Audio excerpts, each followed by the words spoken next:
This is DC News Now.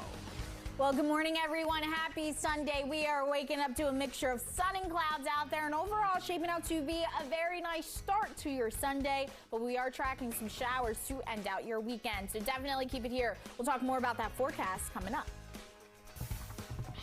Well, coming up with this morning on DC News Now, Amber Alert lifted. A little girl who was allegedly abducted by her mother has been found, where police found her, and what's next in the case against the woman accused of taking her. Plus, another mass shooting in Louisville less than a week after the high-profile bank massacre. The city is dealing with another tragedy. How many people lost their lives and what officials are saying at this hour. And later, more price hikes for the Metro riders are coming, and we'll break down those numbers that will cost commuters more of their money and highlight ways you can still save some money. Well, good morning and happy Sunday, everyone. We're taking a live look outside at the White House this morning. The sun is out. It's Sunday Fun Day. Brittany, what can we look forward to? I'm trying to be outside today, okay? You know what?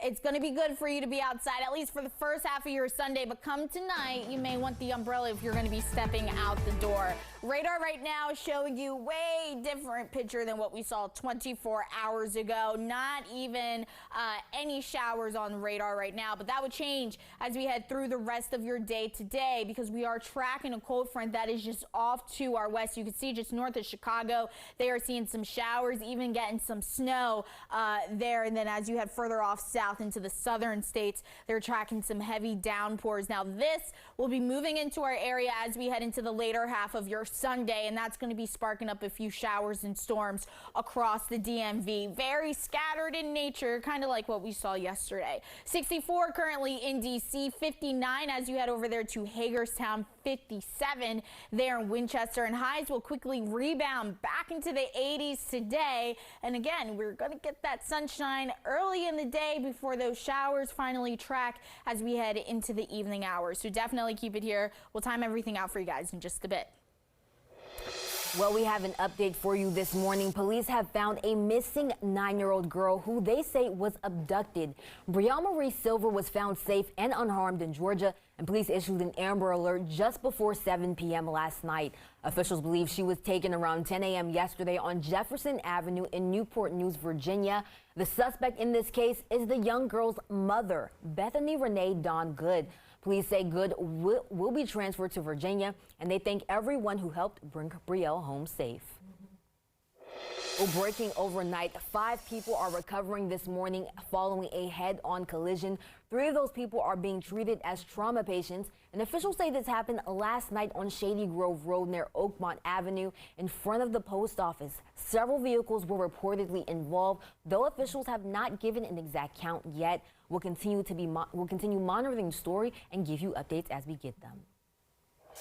This has been an unspeakable week of tragedy for our city.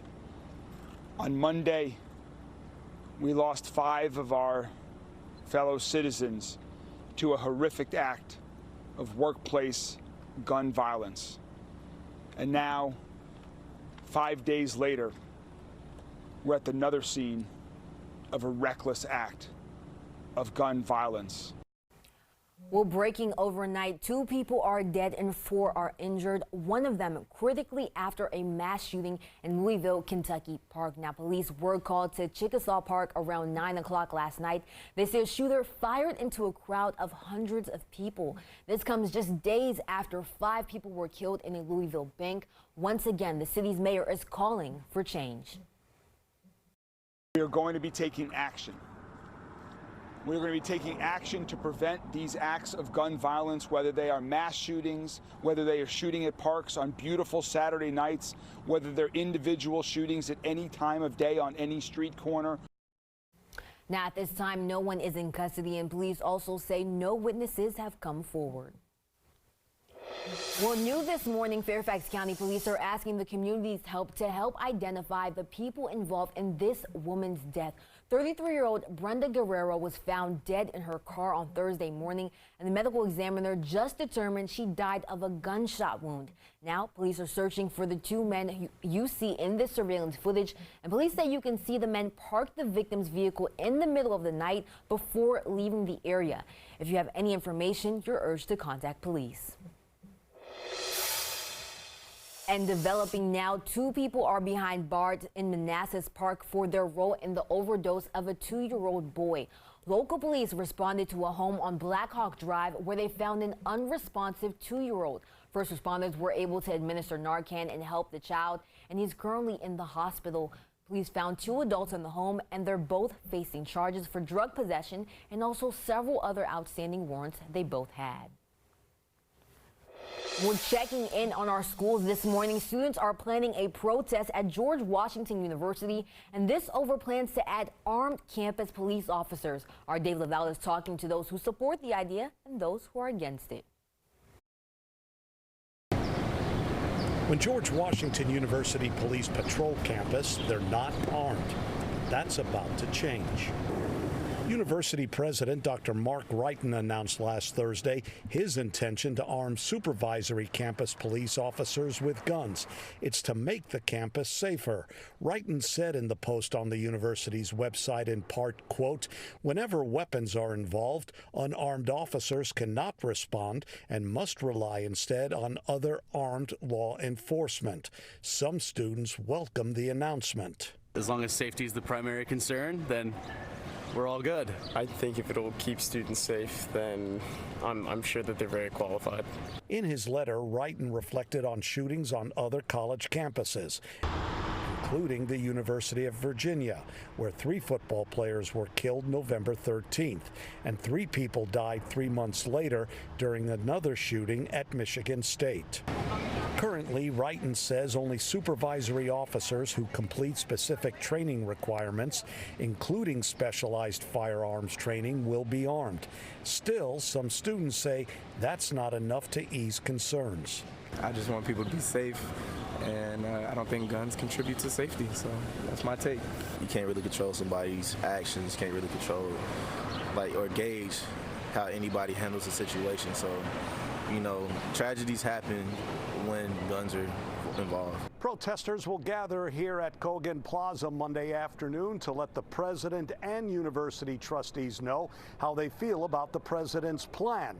That demonstration starts at 1 o'clock. At George Washington University, Dave Laval, DC News Now. Well, thank you, David.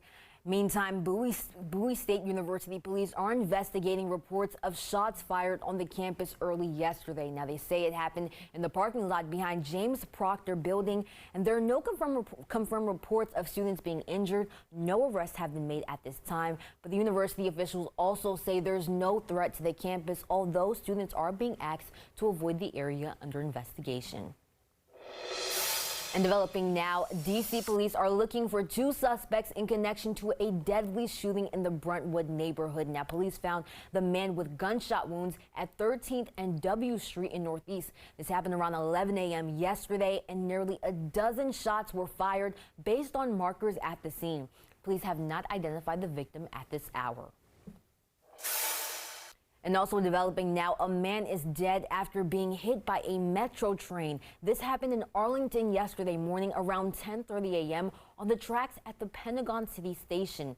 The Metropolitan Transit Police say station cameras show the man going on the tracks and walking into the tunnel. Shortly after, service at Pentagon City was suspended and shuttle bus services were requested. WMATA is investigating. And in Frederick County, the sheriff's office is meeting an important deadline ahead of time. A mandate in the state of Maryland would require law enforcement agencies to wear and use body cameras by 2025. Our reporter Renee Simmons shows us how they plan to use those cameras. The body cam itself will make noise. The Frederick County Sheriff's Office is showing the public its new body cameras. In a YouTube video, Sergeant Richard Balsley says that the office has rolled out 127 body cameras since February, and by the end of April, roughly 170 body cameras will be deployed to deputies. Some people may question as far as how they know they're being recorded or not. Typically, on any kind of incident, the deputy is going to inform that person that they're being visually and audibly recorded. Last year, the office participated in a year-long trial period to figure out logistics before giving them out to deputies. The sheriff's office started the process early, even though the mandate isn't required until 2025 to help officers who may need help with the transition. It records the majority of the deputy's day out on the field. The cameras have a 60-second pre-event buffering before the deputy presses record, and it doesn't record audio until the deputy hits record. It provides transparency.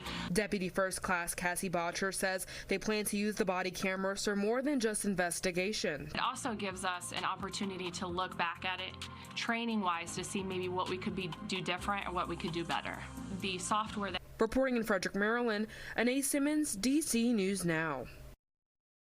Well, this week, Frederick County Sheriff Charles Chuck Jenkins entered a not guilty plea. Now, this is in relation to charges over an alleged plan to purchase machine guns illegally.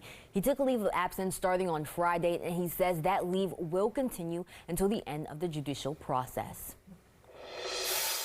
And coming up Monday on DC News Now, we're talking to the man in charge of the DC Police Department. In part 2 of an exclusive interview with our political reporter Leonard N. Fleming, DC Police Chief Robert Conti talks about what it's like to fight crime in the district while taking into consideration laws being debated on the Hill. Take a listen. Well, I mean, people invoke my name all the time, man, and at the end of the day, you know, I'm going to speak the truth as I see it. I'm not a politician. That's not my role. I'm the chief of police in the nation's capital. I'm going to speak the truth whether I'm sitting here on the corner with you in Alabama Avenue, whether I'm before Congress, whether I'm sitting before City Council, whether I'm on the phone in a closed meeting with City Council members. I'm going to say the exact same thing, and my truth is not going to change.